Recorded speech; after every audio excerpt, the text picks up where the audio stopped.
Good morning po sa ating lahat. I hope na lahat po tayo ay safe. And to the great extent, I hope na naka-well-adjust na po tayo, no? Kahit na medyo mahirap sa ating sitwasyon, our current situation that we are in.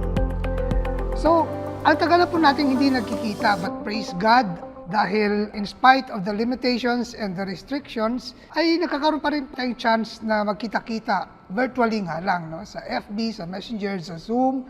At nakakatuwa dahil nakikita pa rin natin yung isa't isa, hindi po natin nakakalimutan ang mukha ng isa't isa. I know we miss church so much and yung ating mga gatherings, yung ating mga activities, but let's hold on, let's stay positive. At we look forward with anticipation na muli po tayo makakabalik sa ating iglesia at magpapuri po tayo ng sabay-sabay.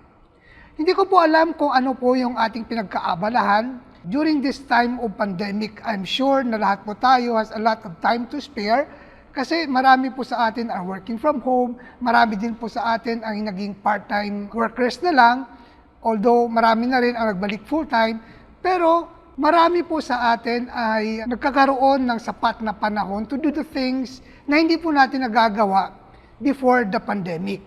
Like for example, my wife Rona, dati mahilig na siya talaga sa halaman, no? But when the pandemic starts at nauso yung mga maliliit na plants na ilalagay sa paso, yun ang nagiging hobby niya and find it so pleasurable, relaxing. Kaya kapag pumunta po kayo sa aming bahay, yung aming garahe hindi na po kotse ang nandun, kundi para siyang maliit na botanical garden at kapag pagpasok mo rin sa bahay, mayroon din mga plants. No? Everyday pinapalitan niya and maganda naman yun. No? As long as the wives who are now into plants, I would not spend the more time caring and talking to their plants than caring and talking to the other members of the family. No? Okay lang yun. No? I think it's a good way of showing the appreciation how beautiful God's creation is. Naalala ko po, nung ako po'y nasa high school pa, especially during the rainy days na hindi pa kami pwedeng lumabas, isa sa pinagkakaabalahan po namin ng magkakapatid at mga kaibigan ay maglaro ng board game. Board game, kasi isa lang naman ang board game namin noon, no? Yung Monopoly. And I know how probably most of you are familiar, so tingnan natin mamaya kung ano bang Monopoly and how it relates to our sermon for today. So, yun ang aming paboritong laro. No? Yun ang aming paboritong pastime kapag hindi kami pwedeng lumabas. That was when I was in high school.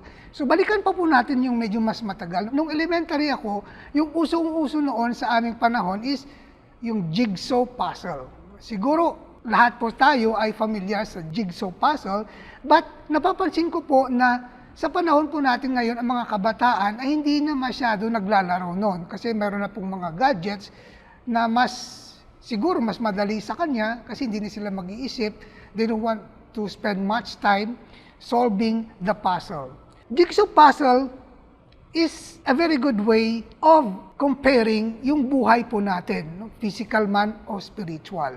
A jigsaw puzzle, as we know it, it originally come from a picture.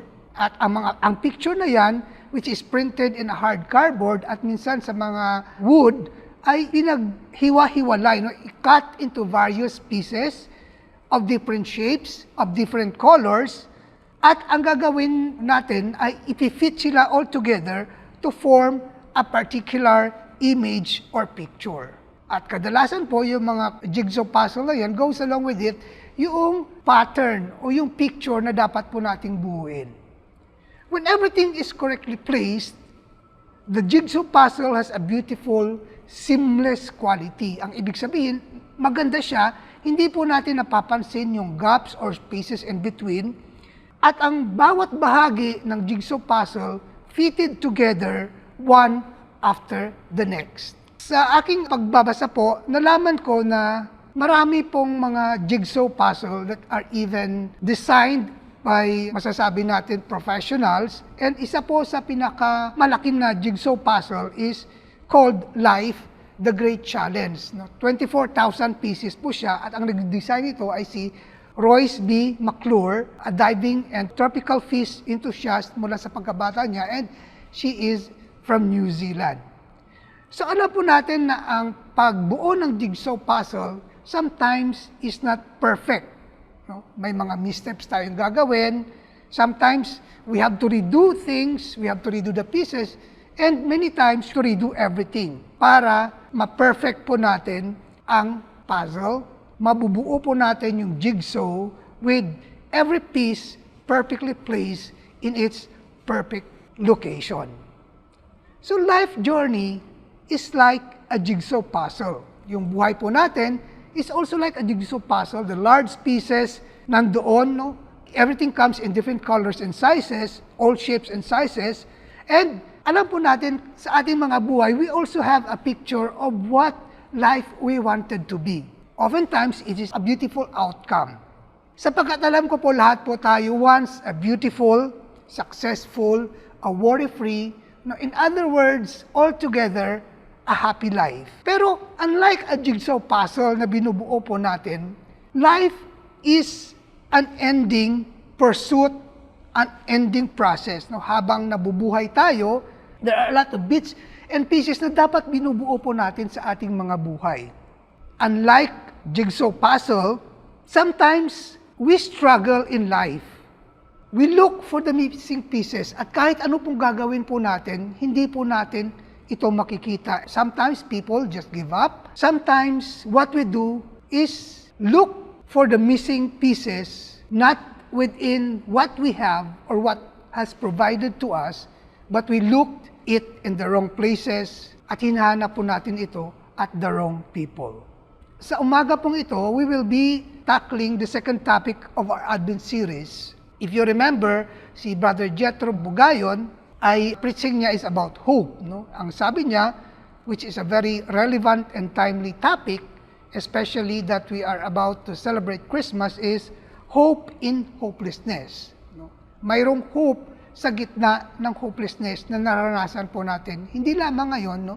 All throughout our lives. At ang sabi niya, in order for us to achieve that, para makamtan po natin yung hope natin in the midst of all this chaos, in the midst of all these problems, issues sa ating mga buhay, is to recall God's mercies and compassion, to find hope in Him, our portion. So one of the reasons why we celebrate Christmas, why we celebrate the birth of Jesus Christ, because of peace. Jesus Christ came to give us peace. So the title of our sermon for today is The Missing Piece. Let us pray. Aming Ama, maraming salamat po sa umagang ito. Maraming salamat at hinayaan mo, Panginoon, na muli kaming makinig sa iyong mga salita. Maraming salamat sa patuloy mong pag-iingat sa bawat isa sa amin. Lord, we thank you for all your provisions. We thank you for your word that teaches us, encourages us. At maraming salamat, Panginoon, na kahit nasa pandemic kami, ay hindi po nawawala yung connection namin sa iyo at connection namin sa isa't isa. Lord, sa umagang ito, hayaan mo na maging bukas ang aming puso at isipan at matanggap po namin ang inyong mensahe. Sa umagang ito, Panginoon, at lubos po kaming naniniwala na pagpapalain mo kami sa aming pagtitipon, although hindi po kami magkasama physically, but Lord, in one spirit, we just lift up your name, glorify your name. Nawa, Panginoon, ang umagang ito ay maging makabuluhan sa bawat isa sa amin. In Jesus' name we pray. Amen. So, the missing piece. Kaya po kanina sinabi ko na when I started with the plants, no, wala siyang relevance sa ating sermon, monopoly, later on, tingnan natin kung anong relevance, but the jigsaw puzzle has a relevance to our sermon kasi sabi ko kanina, maraming bagay po tayong hinahanap. Like a jigsaw puzzle, we wanted to fit all the missing pieces of our lives into one beautiful picture we have in mind of what life we wanted to be. So the title is The Missing Piece. In Isaiah chapter 9, verse 6, the prophet Isaiah already announced the birth of Jesus Christ 700 years ago before it came, or approximately 2,000 years ago from today. Ang sabi niya, "For a child is born, to us a son is given, and the government will be on his shoulders, and he will be called Wonderful Counselor, Mighty God, Everlasting Father, Prince of Peace."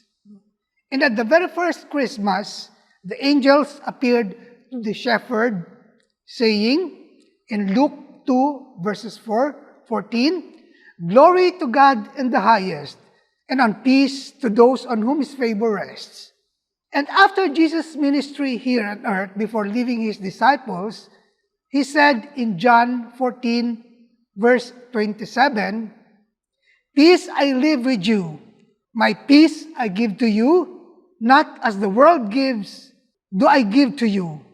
Let not your heart be troubled, neither let it be afraid." So, we are in the season of Christmas, and siguro hindi tayo magugulat that one of these days, very soon, makakarinig na po tayo ng mga messages, makikita na po tayo ng mga placards or mga nakasabit dyan, mga parol, which bears the words, "Peace on earth." Pero, if we look around us, hindi po natin lubos nakikita, ano ba, nasaan ang peace? Because nakikita po natin maraming kaguluhan sa ating mundo, and we are still now on the pandemic state, na kung saan marami parang tao ang natatakot, no? Limited pa rin yung ating mga galaw, although sabi nila we are a new normal, but it's not yet normal. No? Bago nga lang. No? And dito nasasabi, it was prophesied. Sinabi na it was announced by Isaiah and at the same time by the angels, saying that Christ is coming to bring peace and that the angels declare peace on earth. So nasaan po yung peace? Probably, hindi po natin masyadong nakikita kung ano ba ang klaseng peace that Jesus Christ brought on Christmas, because we might be looking at a different kind of peace. Pag titingnan po natin yung mundo, most people would find peace in many different things and in many different places.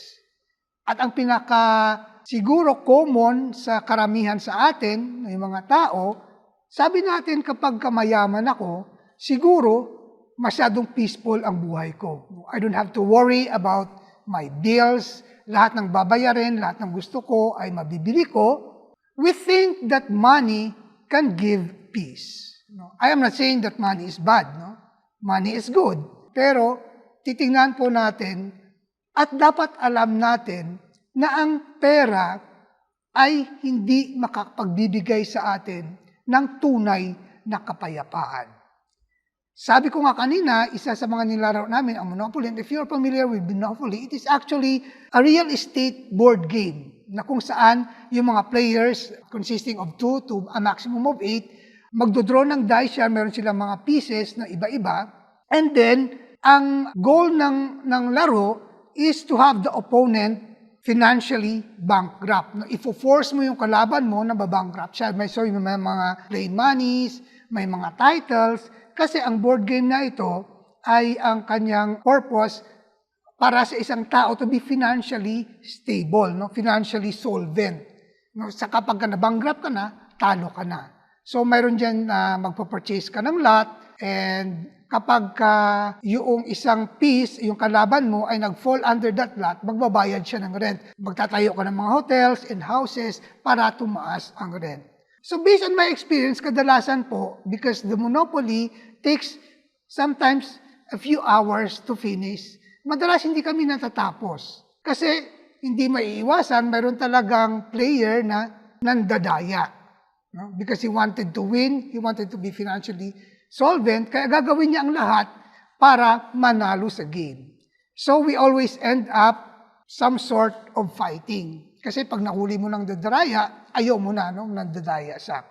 So, little did I know that today, I will realize that the game of Monopoly, although it's not a bad game, but it is a metaphor of what is going in our lives today.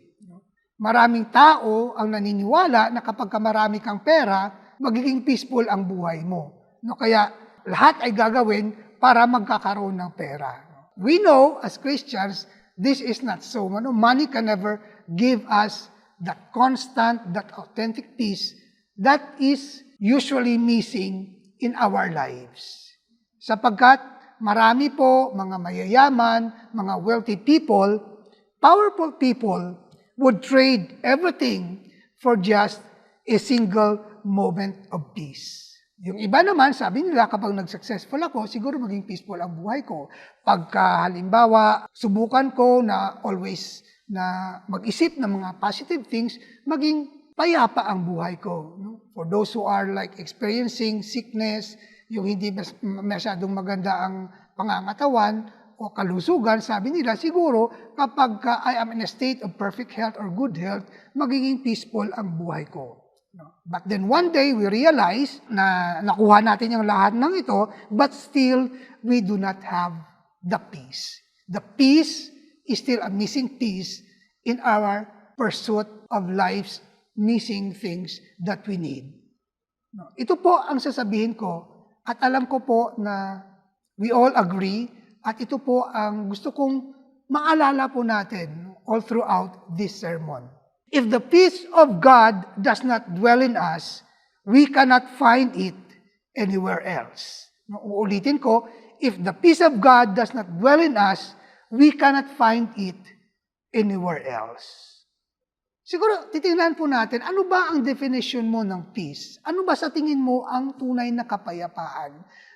Marami sa atin would define peace as a state of being free from hardship, walang tension, no? Walang hostilities, all is in perfect order. No? Sasabihin natin, that is peace.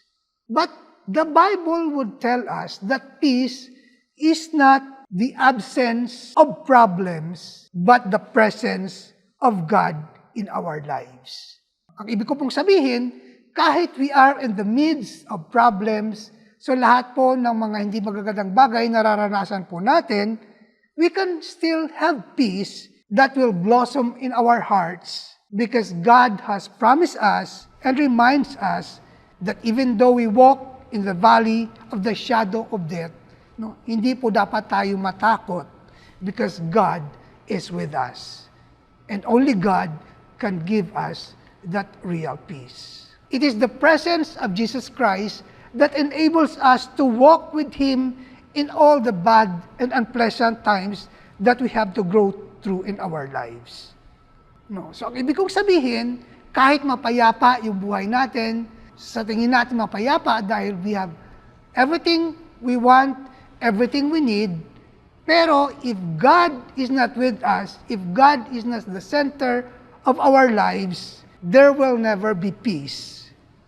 Because conflict with God is a place where there is no peace. It's a state of no peace at all. Hindi ko po alam kung familiar po kayo sa tinatawag na the cushion of the sea. Ang the cushion of the sea is, ito po ay makikita sa pinakailalim ng ocean or ng sea, na kahit ano po ang nangyayari sa surface, dumating mang abagyo, dumating man yung mga lalakas na alon, hindi nasi-steer up yung ilalim nito.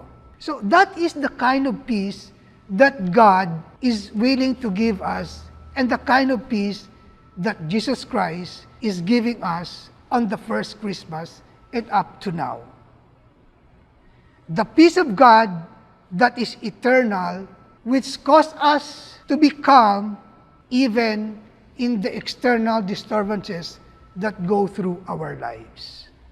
So, saan po naman natin makikita ang ganong klaseng state, no? Na kahit ano pa ang nangyayaring kaguluhan sa paligid natin, kahit ano pang problema ang dinadanas natin, mayroon pa rin po tayong peace. No? Is this realistic?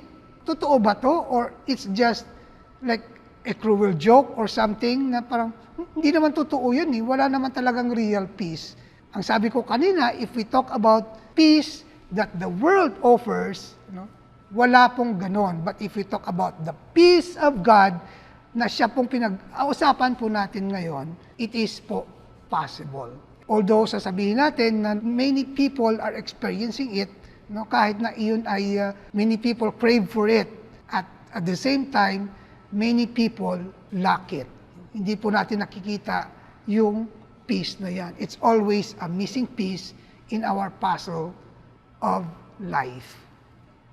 So, dito po tayo magko-concentrate sa text. Ang main text po natin, John 14:27, Ang sinasabi, ulitin ko po, peace I live with you, my peace I give to you. Not as the world gives, do I give it to you.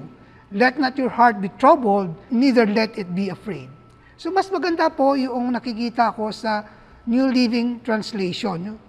Ang sabi doon, I am leaving you with a gift, peace of mind and heart, and the peace I give is a gift the world cannot give. So don't be troubled or afraid. So ano pong nakikita po natin dito? In order for us to understand, ano ba yung peace that comes from God? The peace with God, para makamtan din natin ang the peace of God, and eventually, magagamit po natin to be in peace with others. So, ang peace po na binigay sa atin ng ating Panginoon, ay ipinagkaloob po ito. Kasi yung iba sa atin naniniwala that in order for us to have a peaceful life, we have to go through a process para ma-achieve po natin. No? It's a mental process. You just think positive and all things would be falling in place. Pero hindi po ganon, di ba? The Bible teaches us that the peace, the real peace na kailangan po natin, we have to receive it from outside ourselves. No? It should be imparted, it should be bestowed, it should be given to us. And the real peace, gaya ng sinabi natin kanina, can only be found in Jesus. No? Sabi niya, peace I live with you. I am leaving you with a gift. That is the gift of peace. So wala po tayong dapat gawin kasi no matter what we do, no matter how we try to be good people, no, para sasabihin sa atin, siguro kapag mabait ako, kapag ginagawa ko yung mga bagay na dapat kong gawin, no, I will have a peaceful life. No? Hindi po ganon yung peace with God na tinutukoy po natin. It will only be coming from God through Jesus Christ, and all we have to do is accept it in our lives. So, una, sabi ko, peace is given. No? Hindi po tayo, it's not about our efforts that we have a peaceful life. And second is, peace is a free gift. No?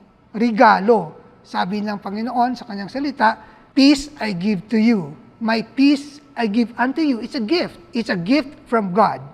In Galatians 5, verse 22, no? Very familiar verse po sa atin, but the fruit of the Spirit is love, joy, peace, long-suffering, kindness, goodness, faithfulness, gentleness, self-control. Against such there is no law. And in Romans 5:1, sabi doon, therefore, since we have been justified through faith, we have peace with God through our Lord Jesus Christ. So, inuulit ko po, peace with God does not come from what we do or what we do not do, but peace of God comes from what Jesus did on the cross. Sige, tutuloy po natin. Peace is not worldly in nature. No? Hindi po yun nanggagaling sa mundo na kapag sabi natin kanina, the missing piece can be found in so many things in this world. Hindi po yun totoo. Because ang tunay na kapayapaan, the gift of Christmas which Jesus give to us, hindi po ito nanggagaling sa mundo. It's not of a worldly nature. Ang sabi doon, sa binasa po natin, not as the world gives, do I give it to you. No? And the peace I give is a gift the world cannot give. No? So, hindi po yun nanggagaling sa mundo. No? So, peace is not found in doing more, no, or in doing less. Peace is found in total surrender and humility and accepting Jesus Christ as our Lord and Savior, not just a resident in our lives, but a president who controls everything that happens in our lives. Allow Him to control our lives, our hearts. Mayroon po talagang big difference between what the world defines peace of what the world offers as sabing peace than the peace that Jesus gives. No? Siguro, quickly, sasabihin na lang natin, I can summarize it is in just one sentence. The world peace is temporal, Jesus' peace is eternal. No, ang binibigay na kapayapaan ng mundo, na sabi natin ay minsan yun ang nag-fit doon sa missing piece na hinahanap natin, is oftentimes temporary. No? Unlike the peace that Jesus gives is eternal. Bakit ko po sinasabing temporary? Sometimes hindi nga lang temporary, sometimes empty. Sabi ng mundo, para magkakaroon ka ng kapayapaan, no, kailangan mo gawin to, kailangan mong bilhin to, so on and so forth. But well, sometimes it's true. No? The world can give us comfort, but that comfort will only last for a short period of time. Ano pong sinasabi ko? Like for example, sasabihin natin na, naku, sobrang gulong-gulo ng isip ko, ang gulo-gulo sa bahay, ang ingay-ingay sa bahay. No, I need some place which is a quiet place para ma-experience ko ang kapayapaan. So what we do, we book a ticket to a, say, an expensive hotel or a resort somewhere para sasabihin natin, magbabakasyon muna ako para maranasan ko yung kapayapaan. You pack your things, umalis ka, and you were amazed by the view, no? Parang paradise yung lugar. No? So this is a perfect place for me to experience peace. No? So nag-check-in ka na, and medyo dismayado ka kasi yung loob ng kwarto ay hindi yun ang ine-expect mo, hindi yun yung binayaran mo. Para bang sabi mo, naku, bakit ganito? Ang mahal ng binayaran ko, bakit medyo may sira yung sink, yung gripo tumutulo, and ang service hindi masyadong maganda. No? So we begin to stress ourselves. Nakakalimutan natin na kaya tayo pumunta doon ay para mag-relax, ang sabi mo, to have peace. We cannot find peace in a place. Hindi po yun lugar kung saan matatagpuan natin ang tunay na kapayapaan. Kasi kahit saan man tayo pumunta, no, kung dala-dala natin sa ating puso yung kapayapaan ng Diyos, no matter what happens around us, no matter what circumstances we are into, magkakaroon po tayo ng kapayapaan. Okay?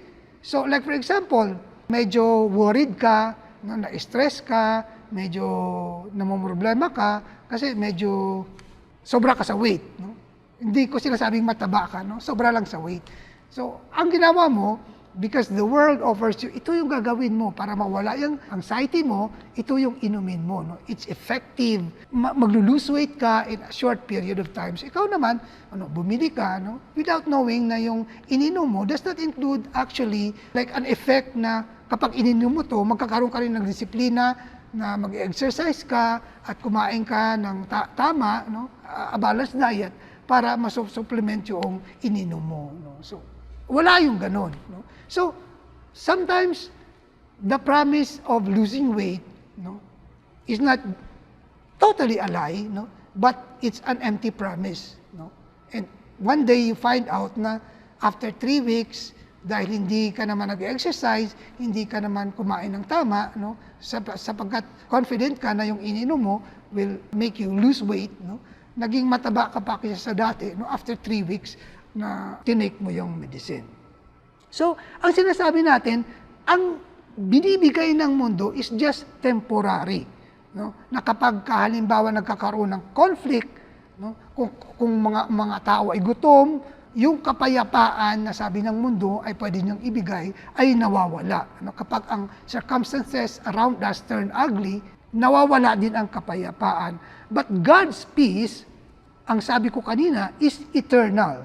It's permanent. It's not dependent on the circumstances around us. No, it is not dependent on the absence or presence of problems, but the peace of mind that we can have with Jesus is permanent. No, ibig sabihin, kahit na binabagyo po tayo, kahit na marami tayong problema, we still have peace in our hearts knowing that Jesus Christ and God is our rock, no, na pwede nating kapitan, a strong foundation, no, especially in the times of trouble and in the times kung saan ay medyo we are in the verge of losing our hope, losing our patience, no? Pwede nating pangkapitan yung ating Panginoon because He gives us the assurance na kapag the peace of God is with us, no? Ano man ang mangyari sa paligid natin, we can still have that peace within us. So, God's peace, unlike the world that offers, is permanent and secure. No, bakit kaya permanent and secure while the world peace is just temporary? Siguro marirealize natin na ang mundo nag-o-offer ng kapayapaan na hindi naman talaga niya sinosolve kung ano talaga ang tunay na problema, kung bakit nagkakaroon po tayo ng kaguluhan o nagkakaroon po tayo ng unpeacefulness sa ating mga buhay. Kasi ang mundo ay magaling talaga sa sinasabi nating masking symptoms, no? Na kapag halimbawa mayroong parang problema that we encounter at nagkakaroon po ng symptoms ng uneasiness, ng anxiousness, sabi ng mundo, akong bahala sa iyo, no? Ito ang gagawin mo. No? Masking symptoms. Hindi niya naman talaga tinitingnan kung ano ba talaga yung cause ng ating anxiousness. Pero ang world would offer us, and sometimes we are trapped into accepting it kasi mukha siyang maganda. Mukha siyang, the peace that the world offers perfectly fits doon yung missing piece sa ating life's pursuit of peace. No? Saktong-sakto siya. Pero, hindi porket sakto ay tama. Kasi ang jigsaw puzzle minsan, tama-tama, perfect na siya, fit na fit siya. No? Pero, pag titingnan mo, bakit mukhang awkward yung picture? Nag-fit naman siya. Because that piece is misplaced. Hindi yung tunay na lugar niya doon sa puzzle. No? So, ganyan po ang ino-offer ng mundo. Na kapag ihanambing po natin, halimbawa sa sakit, ang ino-offer lang ng mundo is a painkiller. No? Mawawala yung sakit for now kapag tinake natin, and kapag nawala na yung bisa ng gamot, no? Balik na naman sa dati. No? Pero ang kapayapaan na binibigay sa atin ng Diyos is an assured peace which is authentic, no? Totoong kapayapaan. No? So kung ihambing natin yung sa mundo ay painkiller lang, ang ino-offer sa atin ng peace ng ating Panginoon, no? Para bang surgery. No? Kaya tinitingnan ko ano bang deeper issues ng ating mga puso. No? Titingnan niya kung ano ba ang nagkukos sa atin, why we are having that problem na nawawala yung ating kapayapaan, at yun po ang hinihil ng ating Panginoon. No? Kapag halimbawa yung ating puso ay punong-puno ng galit, no? God offers us His loving kindness, His mercy, upang makita natin na ang Panginoon is a God of love. And therefore, dapat ang ating mga puso ay puno rin ng pagmamahal. And of course, i-emphasize ko lang na ang peace na ino-offer sa atin ng ating Panginoon is less pleasurable. Hindi siya masyadong makapagbigay ng pleasure in the first glance, pero yung sa mundo, kaya marami ang natatrap kasi ang ganda Ang ganda, swak na swak. Minsan, sa ating Panginoon is less pleasurable, but for sure is effective. So siguro marahil sabi, alam ko na yan No? Lagi ko naman naririnig yan na ang kapayapaan, hindi naman ang mundo ang magbibigay, kundi yung Diyos na siyang may likha ng buhay natin at siya po yung makontrol ng bawat kilos natin. I mean, the outcome of what we do. No? Sabi, alam ko na yan pero bakit gano'n? No? I stay restless. No? Marami pa rin akong kinakatakutan, marami pa rin akong problema, no? Marami pa rin akong gustong gawin, hindi ko magawa. Marami pa rin na bumabagabag sa akin. So wala pa rin peace. No? Although I'm a Christian, I'm already a Christian, and alam ko na ang lahat ng bagay niya. I'm doing my best na gawin ko kung ano ang will of God, but still I don't have that peace. Paano kaya yun? No? Paano natin sasagutin yung mga bagay na yan? So kung balikan po natin yung ating text, the last portion, let not your heart be troubled, neither let it be afraid. Ang sinasabi natin na yung something that hinders us to have that peace is, una, a troubled heart, and pangalawa, a fearful heart. Siguro tatanungin po natin ang ating mga sarili. No? What rules our heart? What it be that troubles us today? No? What is the thing that robbing us of the peace that could be ours if we just focus on Jesus Christ and kung ano yung magagawa ng ating Panginoon rather than kung anong nagagawa ng mga troubles sa atin. John 16 verse 33, I have said these things to you, that in me you may have peace. In the world you will have tribulation, but take heart, I have overcome the world. What a great statement na nagagaling sa ating Panginoon. No, hindi po dapat tayo magkakaroon ng troubled heart kasi kahit ano man mangyayari sa paligid po natin, no, lahat yan na-overcome na ng ating Panginoon. No? So instead of focusing on those troubles, we should focus na ano ba ang magagawa ng aking Panginoon, no, sa sitwasyon ko ngayon.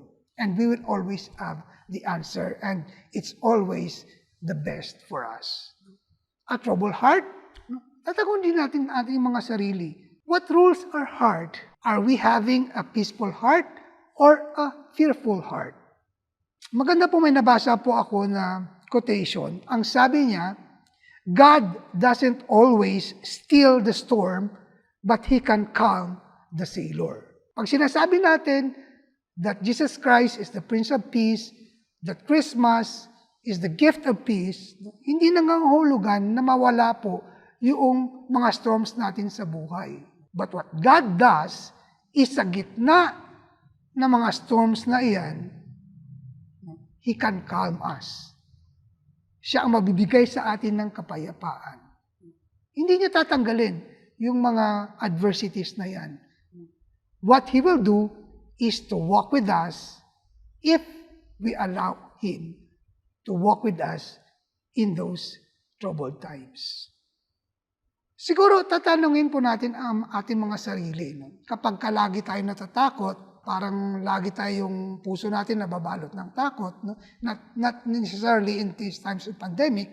No? Siguro marami naman talagang natatakot, but it's a different thing to be careful and another to be fearful. No? Sa panahon ngayon, dapat lang naman talaga maingat, pero hindi naman nangangahulugan na dapat tayo matakot all the time. Tatanungin po natin ang ating mga sarili, ano ba ang mas malaki para sa iyo? Si Jesus ba o yung mga bagyo sa ating buhay? Sino ba ang mas malaki? Si Jesus ba o yung ating kaaway? And last but not the least, tatanungin po natin ang ating mga sarili, who is bigger? Our God or our problems? So kapag ang sagot po natin is as sure as astounding yes, we are in the right track, no, to experience the perfect peace of God. Ang sinasabi ko kanina, kapag ganito ang nangyayari sa atin, we are putting the piece of the puzzle in its perfect place. So, ito yung peace of God, ito yung pieces mo, no? Swak na swak yan. Jigsaw puzzle, not fitted well, will fall into pieces. No? Kahit minsan sabi na, yung ganda na, walang rough edges, ang ganda-ganda ng picture, but sometimes, if you lift it, no, pagka binuhat mo, no, nahuhulog yan lahat. And sometimes you find the pieces of our life, no, falling apart. Na kahit ano nang ginawa natin, bakit parang walang nagmamatch, no? Wala pong tumutugma. There are moments when our pieces of life are missing. We feel incomplete, something is not quite right, sabi natin sa ating mga sarili, and we wonder why we are missing pieces in our lives. Siguro tanggapin po natin that we are broken. Since birth, we are broken, and our lives needs mending every day. And if we just allow God to be the glue na siya magdidikit dun sa mga broken pieces po natin in order to form a beautiful life for us, makikita po natin that all we need is Christ. The missing piece that we are looking for is found in Jesus Christ. When we have Jesus, the missing piece is found And if we put Jesus into the center of our puzzle, may experience po natin ang peace, not just peace, may marirealize po natin, makikita po natin na all the other pieces will surely fit together. Hindi lang kapayapaan, but all the missing pieces of our lives. So the Bible is full of verses about peace, particularly about the peace of God. Pero pag binasa po natin lahat, makikita po natin na nakakategorize lang ito in 3 categories. Una, it's about spiritual peace, which is the peace of God. Pangalawa, emotional peace, which is inner peace, the peace within us. And pangatlo, relational peace, yung external peace with others. Pero ang pinaka-importante po dito ay ang spiritual peace or eternal peace. Kasi ito po yung foundation para magkaroon tayo ng inner peace or peace of God and the same peace we could share with others. Ang sabi ko nga kanina, kapag hindi naninirahan sa atin ang ating Panginoon, there will never be peace. Uulitin ko lang po as I close to remind all of us, if the peace of God does not dwell in us, we cannot find it anywhere else. The only place this can be found is in Jesus Christ, the one who was crucified that we might have peace. So, dapat po yung focus po natin at titignan po natin saan ba manggagaling ang tunay kong kapayapaan. Dapat, we will open our hearts and accept the gift of peace this Christmas and allow it to work throughout our lives. The peace that the world cannot give and the peace that the world cannot take away from us. As I end, I would like to share a beautiful quote of a known author para medyo magkaroon naman tayo ng encouragement, especially that Christmas is approaching.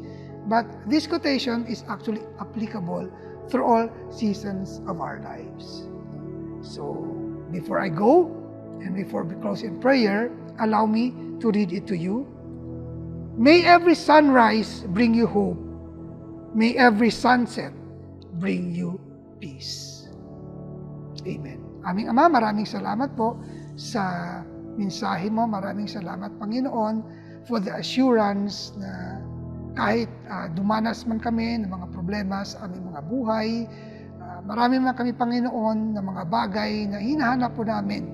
But Lord, you promise us that if we have a right relationship with you, if we continue to connect ourselves with you, you will connect the missing pieces of our lives and make us whole. Na kahit anuman po ang dumating sa aming mga problema, mga pagsubok, alam po namin, Panginoon, na you will be with us, you will walk with us. At maraming salamat, Panginoon, sa kapayapaan na pinagkaloob mo sa amin.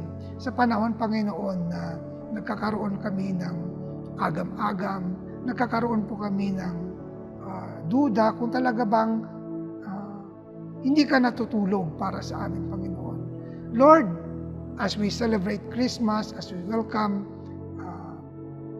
your Son, Jesus Christ, and celebrate Christmas, hayaan mo, Panginoon, that we will always be reminded that what really is Christmas is the hope and the peace that comes with the birth of our Lord and Savior. We give you glory and honor. In Jesus' name we pray. Amen.